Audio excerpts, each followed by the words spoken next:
Hello viewers, আজকে আমি রান্না করব ঝিঙে পোস্ত।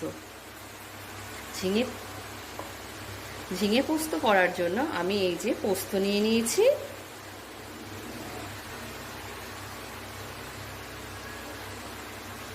এবার দেব সাদা তিল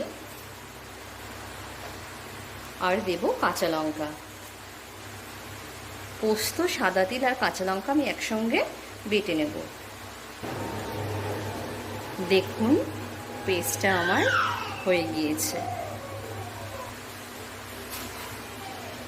কড়াইতে আমি তেল দিয়ে নিয়েছি। এইবার কেটে রাখা আলু পোস্ত আমি আলুগুলো দিয়ে দেবো এর মধ্যে। এতে আমি সামান্য একটু লবণ দিয়ে নেব। দেখুন আলু আমার ভাজা হয়ে গিয়েছে। এরপর আলুগুলোকে আমি তুলে নেব আস্তে আস্তে। কড়াইতে আমি তেল দিয়ে নিয়েছি। এবার আমি কালো জিরা, শুকনো লঙ্কা ফোড়ন দেব। এরপর এর মধ্যে আমি পোস্ত, কাঁচা লঙ্কা, সাদা তিল বাটাটা দিয়ে দেবো।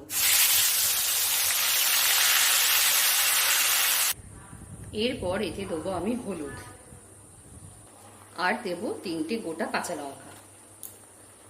দেখুন মশলা আমার কষানো হয়ে গিয়েছে।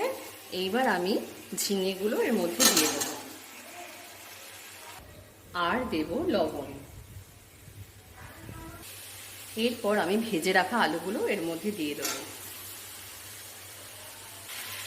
আমি এতে এবার পরিমাণ মতো জল নিয়ে নেব।